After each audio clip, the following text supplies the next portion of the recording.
Hello and welcome back to Suspended Fanimation. I'm your host, Dennis Bethalkis, and it's time for The Expanse, Season 5, Episode 8, Hard Vacuum. Welcome, everybody. As you can see, I'm still working on my stuff here. I got boxes still, but as you can tell, there's no echo anymore, or not as bad of an echo anyway, because I actually got my stuff finally, but we'll talk about that later. Anyway, let me take care of some business and then we'll get down to it. If you like what you see here, like, share, and subscribe. If you're still on the fence about subscribing, take a look at the video that pops up at the very end of this. Basically, what YouTube does takes the algorithms of all the stuff you've been watching and tries to match it as best as possible to one of the videos in my vast video library and pops up there just for you. Also, if you want to know when I'm beyond live again next, you get the bell down below. It's a 50-50 chance of YouTube actually notifying you. Best thing to do is to go to suspendedfanimation.com. Take a look at the schedule I have up there.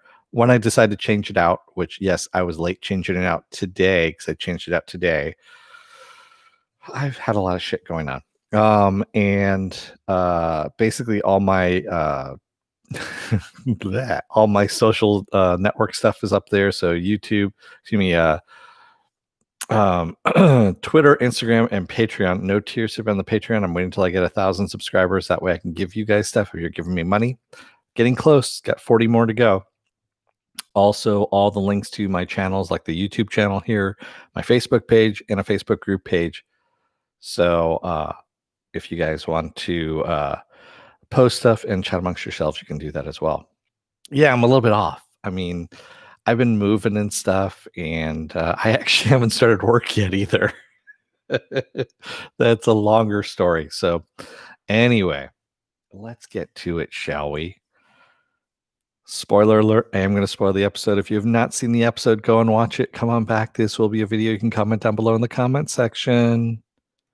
Yeah? All right. All right. There we go. So right off the bat, I don't know if I've ever seen this before in a movie or TV show or anything like that, but a woman peeing out in the open. I mean, yes, we've seen women like squatting and they kind of just, show them from the neck up kind of thing, but full on butt out, peeing out in the, the middle of nowhere. I don't know if we've ever seen that before. And, Amos, of course, is got his pants down for some reason and just peeing, he's got his back to her. And yeah, it was kind of a Bondy moment. Sunshine Dildo. I agree with you on that one. It was just kind of one of those weird things. I'm like, I don't know if I've ever seen that, on video before or anything like that. And I agree with you, Apple Crow. Someone had to be first to do it. And I commend them on that because it's one of those things that's always been kind of a taboo. You don't show women peeing or something like that. And, because of course, women don't pee or poop or anything like that. So, and yes, I said the word poop instead of shit. So, deal with it, motherfuckers. But anyway, they're trying to get to Baltimore because Amos knows some people there, of course, and Clarissa thinks she might have a way to get off planet as well, or off world. And yeah, so they're working on a way of doing that. They actually they go to Eric, who, of course, remember, told Amos last time. He goes, "If I see you again, I'm just going to assume that you're trying to kill me, and I'm going to kill you." And he even goes, "What the fuck?" He goes, "You survived an asteroid strike and multiple asteroid strikes, and you come back to the most dangerous place on the planet, even though I told you what was going to happen. Why?" And Clarissa says, "You know what?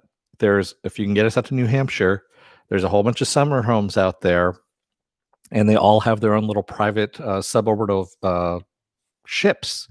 And you probably want to get off planet." And he goes, "Why the fuck do I want to get off planet? I got everything here." And she recounts the story, of course, of, people being delusional when they don't realize that everything is gone at this point, and you basically need to start over again. And yeah, she was, of course, the delusional one in prison at that point. And yeah, Eric is like, "All right, sure, that sounds like a good idea. What the fuck? I'll get off planet." And also, um, Marco and Philippe are standing over Sin's body, And basically, Marco, of course, turns around and says, "No, Naomi didn't kill him. You did, motherfucker. Now get the fuck out." And it was like, wow, didn't see that one coming. Not from Father of the Year there. And all he really wants to know, Marco just wants to know how he wants it described how Naomi died. Is what he really wants. He doesn't care about anything else. And yeah, it's kind of a fucked up situation. And speaking of Naomi, she survived her little trip out into the vacuum. Although I don't know if she wanted to or not, because she's pretty much in a fucked up way. And she's looking all over the Chetzamoka to see that it's been stripped. Basically, that she can't change course. She can't do anything, really. There's no food, there's no water. And she's essentially screwed. And that essentially this ship is transmitting out a distress beacon in her name, and is wired as a bomb. That's pretty much what it is. And so of course she tries to set about changing that distress signal and also getting word out that, it's a bomb, don't come near me, kind of thing, which of course she fails at because Alex and Bobby, of course, intercept the signal and basically radio her saying, "We're coming, we're going to dock up, everything will be fine." And she's like, fuck, it didn't work. So she had to go back and get into a part of the ship that has no oxygen, and basically holding her breath, getting in there so that she can disrupt the signal. And which she does. She ends up doing it, even though it takes her multiple tries. And fuck, man, I mean, she is pretty fucked up at this point. I mean, which what happened? I mean, you got cellular disruption at this point. You've got blood vessels that have broken, and she's just not in good shape. Yeah. I agree with you, Mufinobi. Yeah, Naomi had very limited options on that trap ship. Yeah, it's a trap, as Admiral. We all know who Admiral Akbar is and what he says, but that's what it is. It's a trap. And speaking of Holden, Holden, of course, is out there looking for Naomi, and Bull's pretty much like, you know what, fuck her. If it's a needle in a haystack. If we can't find her, we can't find her. Oh well. And Alex, of course, and Bobby have given him the distress code and go, yeah, we found it. We're gonna go take a look. And that's some fucked up shit there too. And speaking of fucked up shit, Drummer is on board.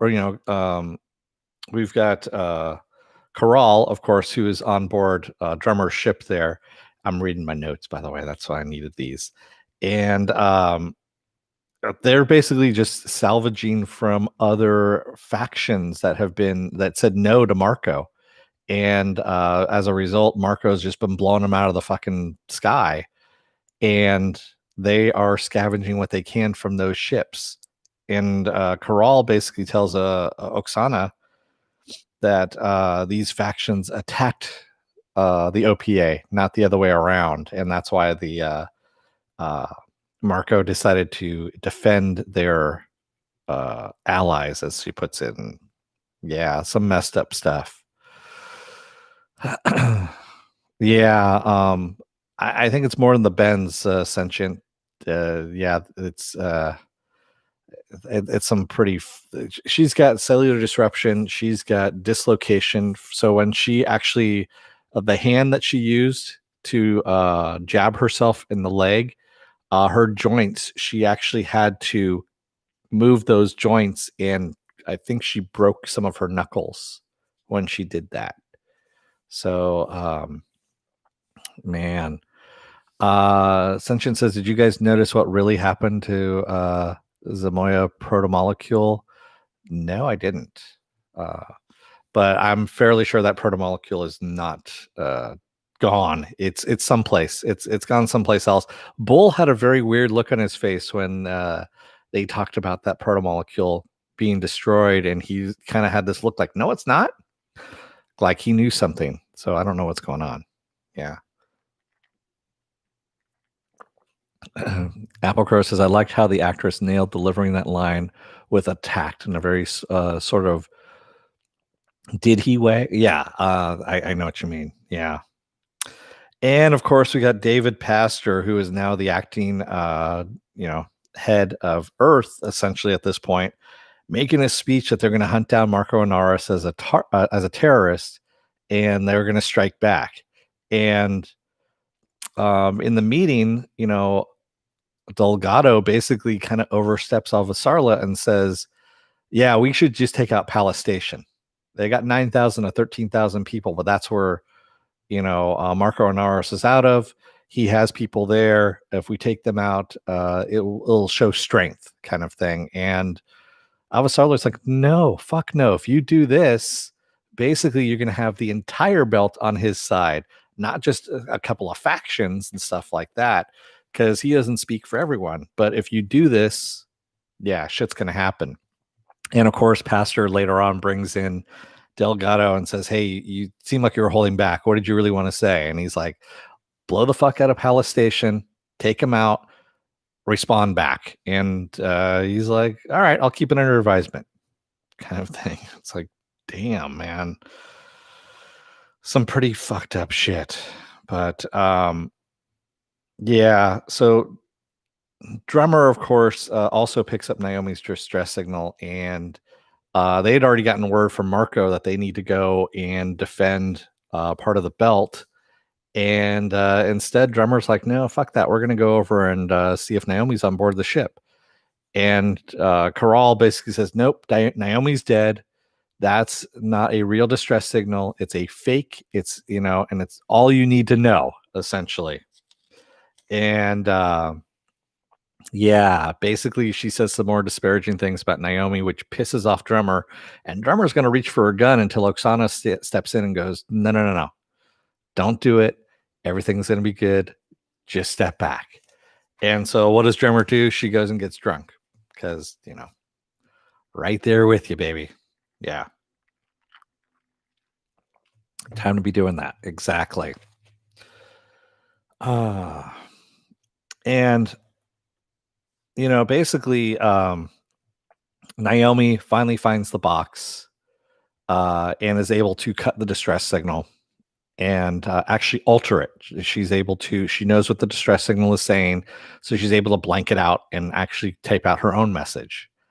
And Corral, of course, gets that message on her comm, and Oksana goes, "Is Naomi still alive on board that ship?" And Corral's like, "No, she's got to be dead." And of course, now there's the question of, is Naomi still alive aboard the ship, is what Oksana is saying, and might be swinging back over to Drummer's side again.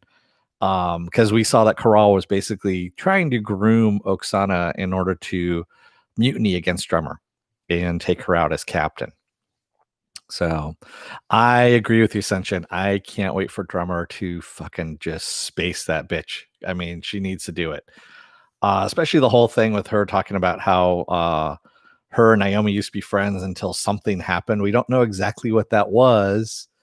And basically she says, "Oh, she didn't support our ideals anymore." It's like, no, she actually cared about what was happening and all the people that you were killing, not just being random about it and saying, "Oh, you know what, this is for the cause." She was like thinking about it like, we killed a whole bunch of innocent people, which is the same thing that Avasarla is doing. She's thinking, if we take out Palace Station, we're going to be killing a whole bunch of innocent people along with some of the people that are in the OPA. And if you're doing that kind of stuff, you're no better than the terrorists that are just dropping rocks on people. So, yeah. Some good stuff. And that's how we pretty much leave it off. Is we've got 2 episodes left in this. I don't know. I mean, I guess we're going to have Amos and Clarissa, excuse me, get up to Luna, and maybe they're going to hook up with Holden and all those people. But we've got 2 episodes left. That's it, and then we'll see what happens here. Yeah, is it 2 episodes or 1? No, it's 2 episodes. That's right. For a minute there, I thought it was 1 episode. I'm like, no, it's 2 episodes. I'm actually looking right now just to make sure, because I've been wrong in the past with what I've said. And yes, 10 episodes. Yes, because next week is Winnipesaukee, which of course is that place in New Hampshire that Clarissa was talking about. And number 10 is Nemesis Games, which is where we're at there. Dante S says it wouldn't be realistic if Earth didn't respond very violently. Exactly. Yeah, I agree with you. Sentient says Caral is pissed because she's stuck in Marco's friend zone. Okay, that's what I kind of figured.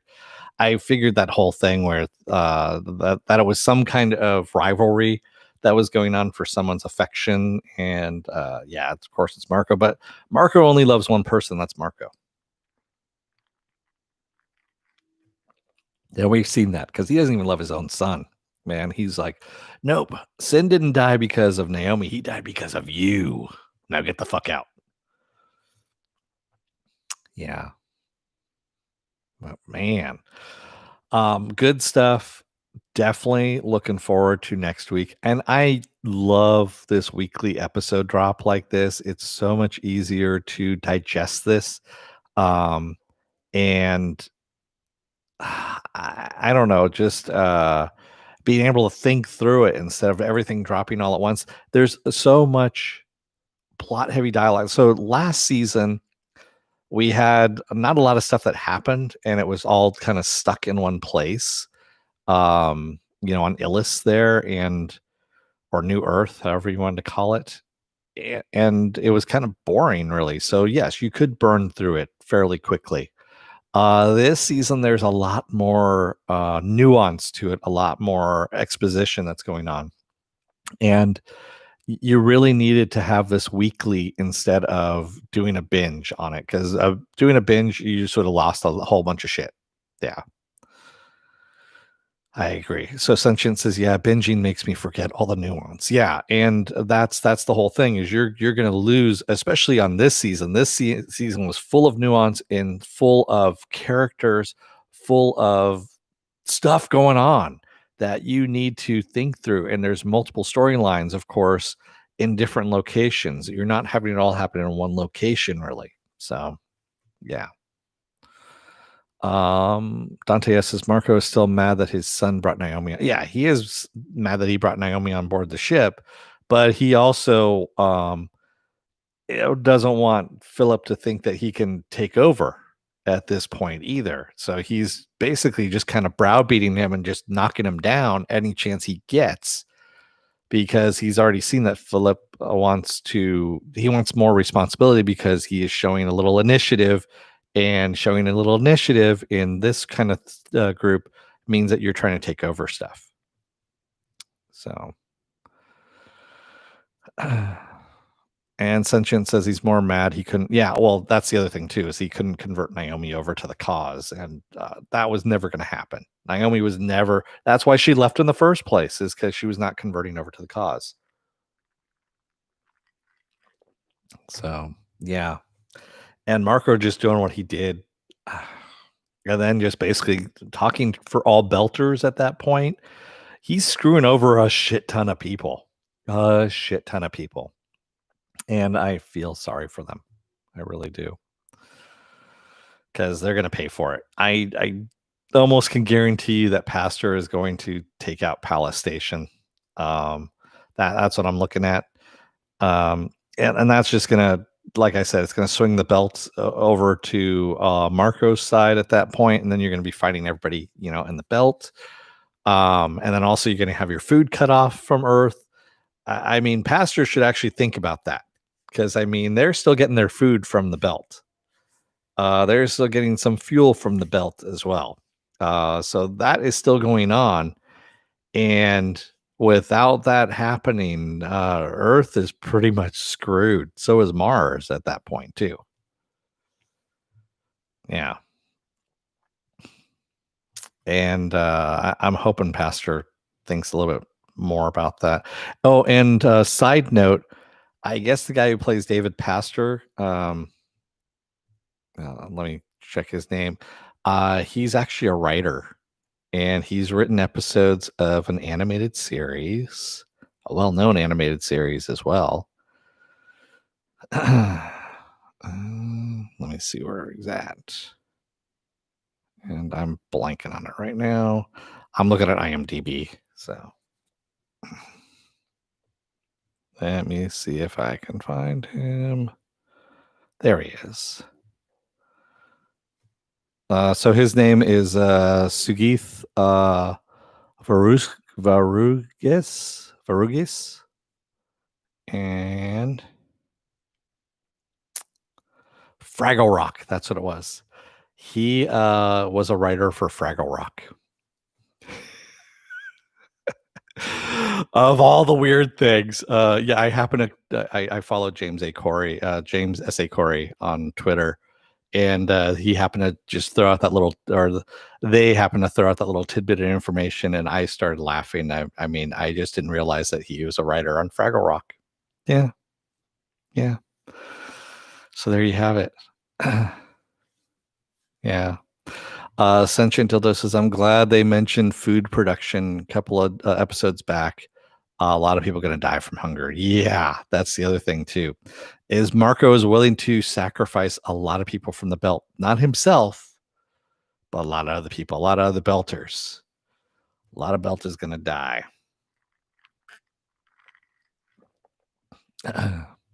That's wild, isn't it? That he's a writer for Fraggle Rock, and now he's acting. Yeah, it was just one of those weird things, and I was like, I started laughing. I'm like, that's kind of cool, but also just kind of weird too at the same time. Yeah. So what else do I have going on this week? Tomorrow I'm off because I'm still putting together shit here.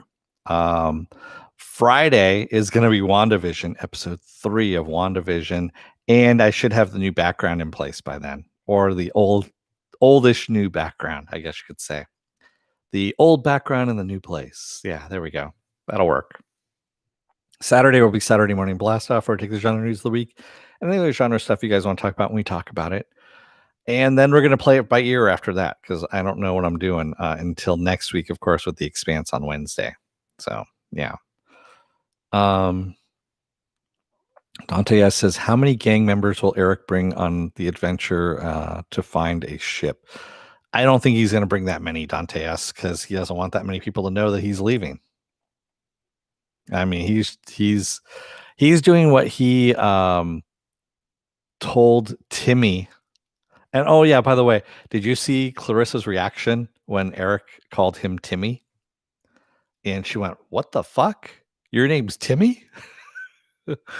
And yeah, it was kind of that big, there were some nice little reactions in this episode of people reacting to little things, like Avasarla to Delgado when he brings up, yeah, well, you don't need to take out Palace Station. And she looks at him like, bitch, what the fuck are you talking about? She just looked over him like that. And, Clarissa again looking at Timmy, your name's fucking Timmy, Timmy. Yeah, exactly. Oh man. Yeah, just little things like that. Whoever directed this episode tonight was actually pretty good. They did a good job. Who was that? Let's take a look at who that was. And it says, survey says, Marisol Adler is her name. Marisol Adler. Good job, Marisol. I mean, fucking good nuanced little reactions and things like that.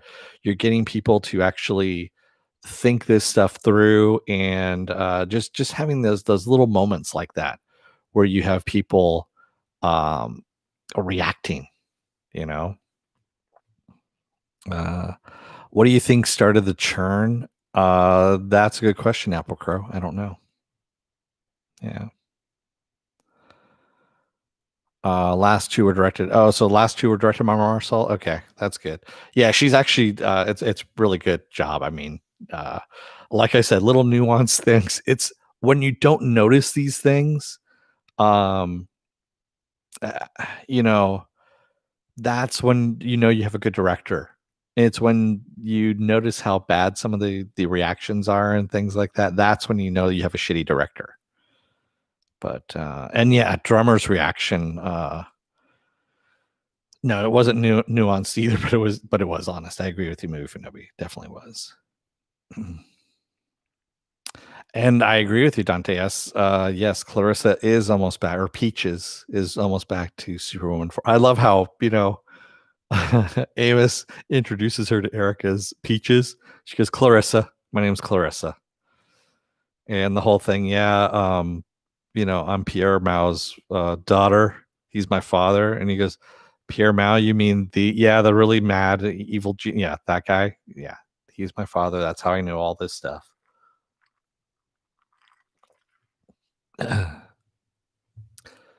So yeah, there's some nice little things in this one.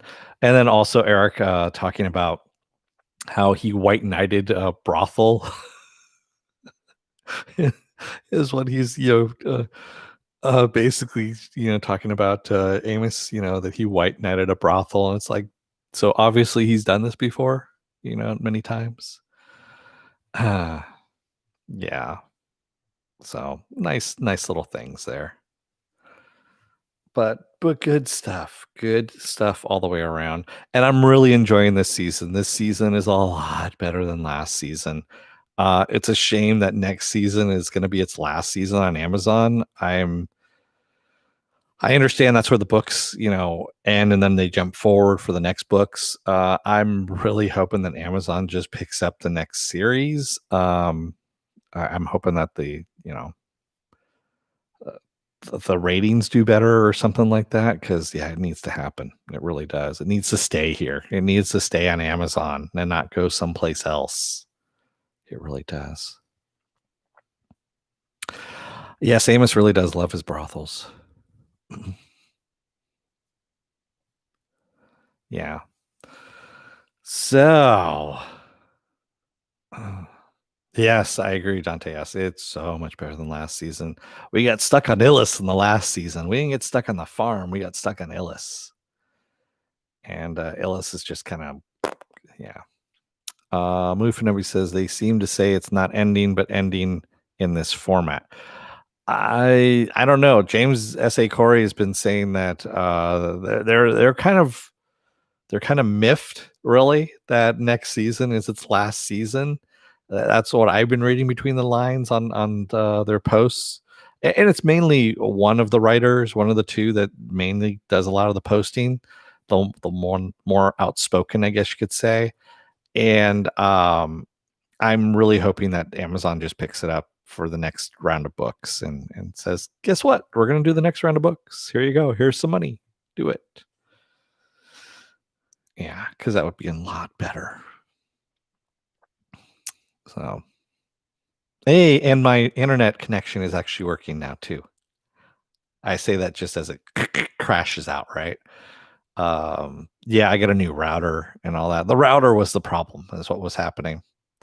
The router was a shit router, is what happened, and I'm much better now for it. Mufino says maybe they'll pick up the time jump after some time passes. I just hope they just do it, now. Apple Crow says, are they going to make a spin-off called Fear the Expanse that falls flat on its face?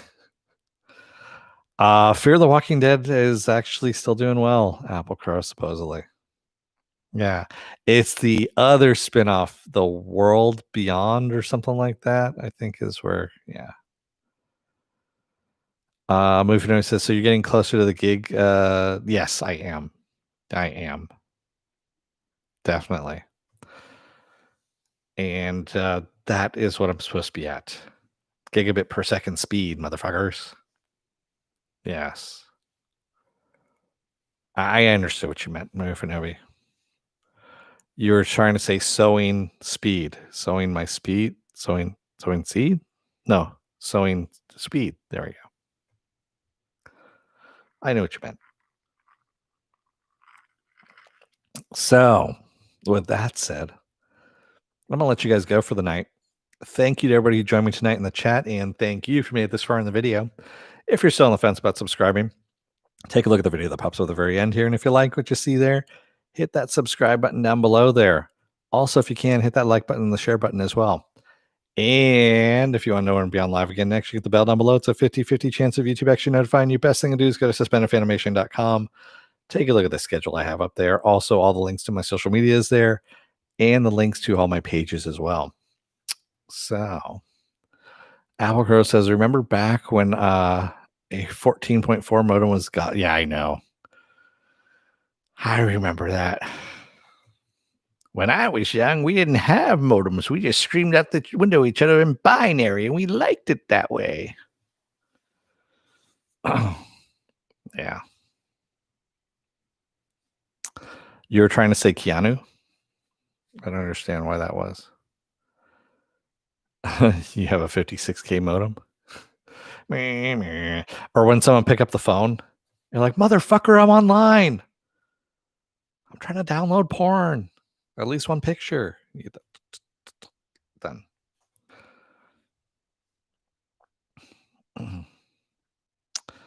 Binary screaming PvP was the shit. It was. It was. But I want to let you guys go. Like I said here, thank you, everybody. It's good to be back and finally, up and running and stuff like that. Like I said, the new background, I'm looking at the new background. That's why I'm looking over that way right now. And I got half of it up. So that's why I'm over here in this corner. I'm over here in the kids' corner. That's what I'm calling it.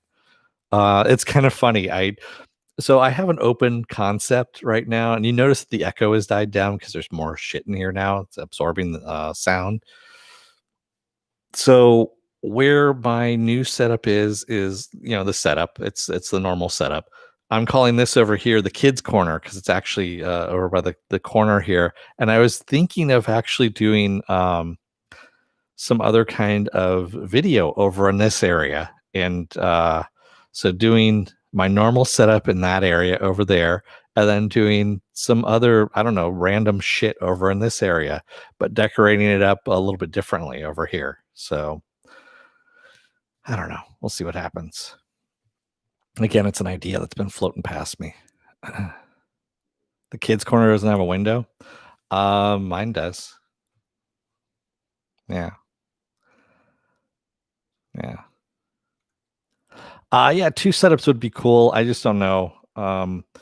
So I have a little what I was doing. Remember when I used to do this way back when I first started? It was on the coffee table, and every now and then everything would shake like and that was because the coffee table was a little unsteady and stuff like that. So I have that over in the kids' corner. Well, that's where it's going to be. Right now, I'm still on the patio furniture right now, just till I move everything over. But yeah, I'm thinking that's what's going to happen here. And that'll just be a second setup just for shits and giggles for other stuff and just to change out the background every now and then. Yes, I have different. I found a shitload of collectibles, by the way, when I was moving.